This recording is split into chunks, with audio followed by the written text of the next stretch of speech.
Shalom. First and foremost, I want to give all praises, honor, and glory to Yahweh, Bahasham, Yahushai, Bahasham, Bracha Kodash. Double honors to the elders and the apostles of Great Millstone, and peace and blessings to the elect. And today we're going to go into the book of John, the 21st chapter. After these things, Yahushai shewed himself again to the disciples at the Sea of Tiberias. And on this wise shewed he himself. So this was the account of it. There were together Simon Peter and Thomas called Didymus, and Nathanael of Cana in Galilee, and the sons of Zebedee, that's John and James, and two other of his disciples. Simon Peter saith unto them, I go a-fishing. That is, he's going to go fishing. They say unto him, we also go with thee, so we'll go with you. They went forth and entered into a ship immediately, and that night they caught nothing. But when the morning was now come, Yahushai stood on the shore, but the disciples knew not that it was Yahushai. Then Yahushai saith unto them, Children, have ye any meat? They answered him, No. And he said unto them, Cast the net on the right side of the ship, and ye shall find. They cast therefore, and remember, this is something similar to what he did when he first met them, right? He told them, look, cast your net over here. And then they caught so much fish that the net break. Then he says, I'm going to make you fishers of men. They cast therefore, and now they were not able to draw it for the multitude of fishes. So they cast and they caught so much they couldn't even pull in the net. Therefore that disciple whom Yahushua loved saith unto Peter, It is the Lord. That's him. That's him. He instantly recognized. Now when Simon Peter heard that it was the Lord, he girt his fisher's coat onto him, for he was naked. Now it doesn't mean he was naked as in he was completely exposed, but what it means is that he likely just had like his undergarment or undergarments or on, since he was fishing, right? So if he had to go into the water or anything of that sort, he would be able to do so easily. But he had some article of clothing on. But here he threw that coat on him and did cast himself into the sea. He dived into that sea and he just immediately swam over there. And the other disciples came in a little ship, for they were not far from the land, but as it were 200 cubits, dragging the net with fishes. As soon as they were come to land, they saw a fire of coals there, and fish laid thereon, and bread. Yahushua saith unto them, Bring of the fish which ye have now caught.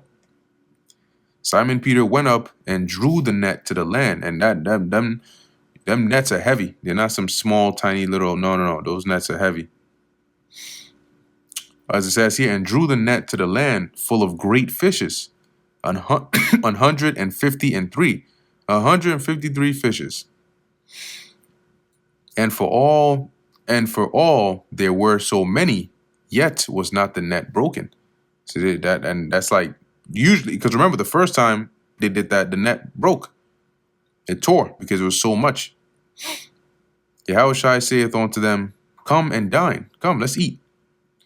And none of the disciples durst ask him, Who art thou? Knowing that it was the Lord. So maybe he didn't look exactly like he did before, but they knew in the spirit that that's such a weird feeling, man. Like you can see him, he may not look exactly like he did before, but you can tell that it's him, but you don't want to ask to confirm. Yahushua then cometh and taketh bread and giveth them, and fish likewise.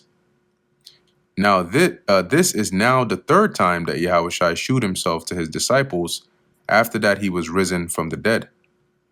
So when they had dined, Yahushua saith to Simon Peter, Simon, son of Jonas, lovest thou me more than these? So do you love me more than these fish? He saith unto him, Yea, Lord, thou knowest that I love thee. He saith unto him, Feed my lambs. He saith to him again the second time, Simon, son of Jonas, lovest thou me?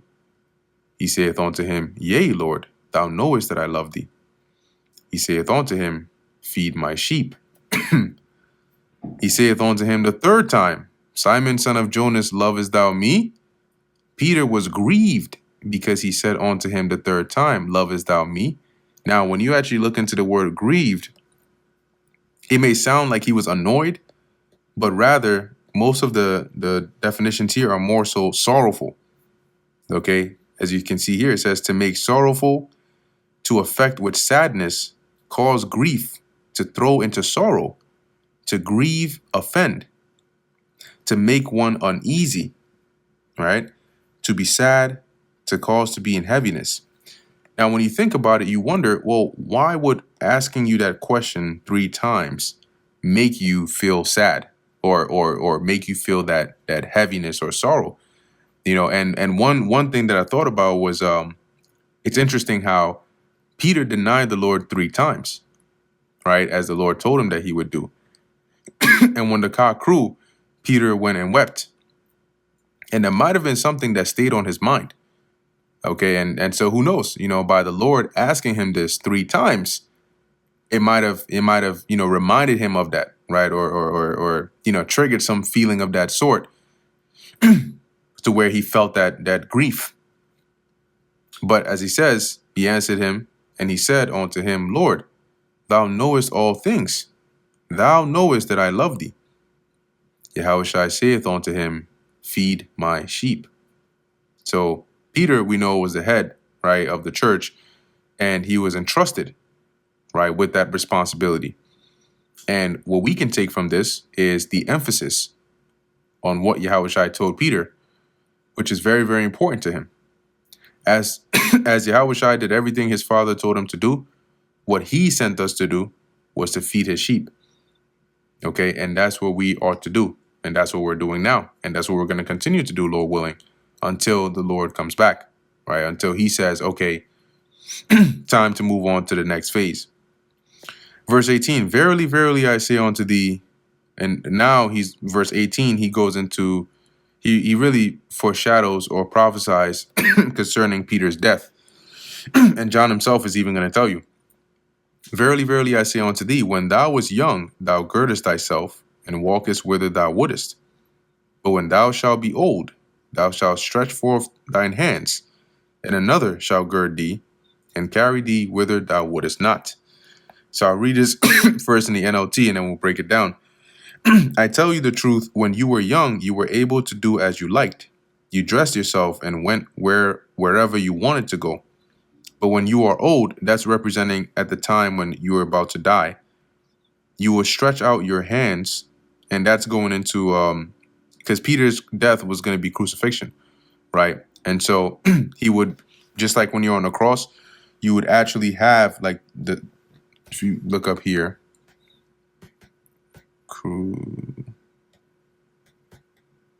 crucifixion.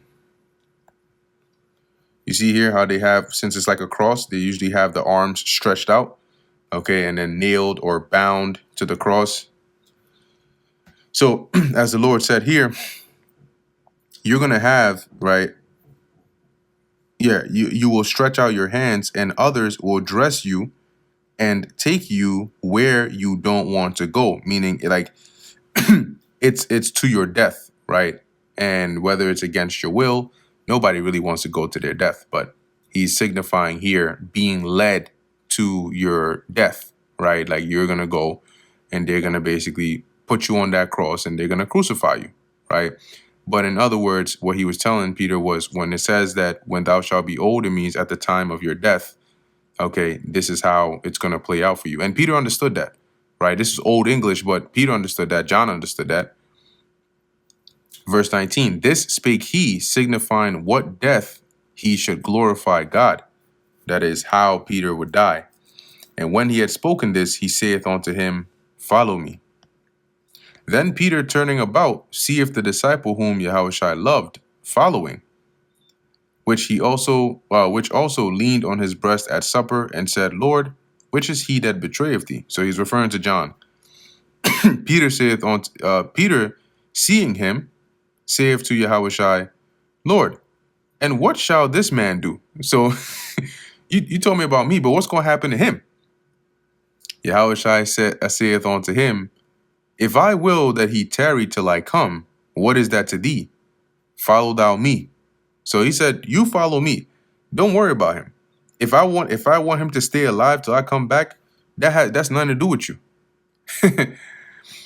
Then went this saying abroad. So now there was this rumor or this saying among the brethren that disciple should not die. And this verse is also a dead giveaway that the author of this book is John himself, the disciple here that he's talking about. Yet, so he makes he makes it a point to clarify. Yet Yahushua said not unto him, he shall not die, but if I will that he tarry till I come, what is that to thee? This sounds like somebody, like, something is said, somebody rephrases it, takes it out of context, and now you have to clarify, right? That's what John is saying here. He's saying after Yahushua said this, they took it and ran with it and went around saying that John is not going to die, right? Yahushua basically Yahushua said he's not going to die, and he's like, no, that's not what he said. What he said was, if he wants that John tarries till he comes back, what does that have to do with you? This is the disciple which testifieth of these things, i.e., the things we just read in the book of John, and wrote these things, and we know that his testimony is true. And there are also many other things which Yahushua did. So he's basically now letting you know this disciple that he's been talking about is himself, the author of the book of John, and his testimony is true. He's not lying. And there are also many other things which Yahushua did, the which, if they should be written, every one, I suppose that even the world itself could not contain the books that should be written. Amen. And that, well, what that means is basically it's self-explanatory, right? Like Yahushua did so many things that if you tried to record it all, you wouldn't have enough books in the world to record it all in there. And that brings us to the end of the book of John, and the end of the book of John, the 21st chapter, and the end of the entirety of the book of John. Lord willing, that was edifying to the elect. In closing, I want to give all praises, honor, and glory to Yahweh, Bahasham, Yahushai, Bahasham, Racha, Kodash. And until next time, Shalom.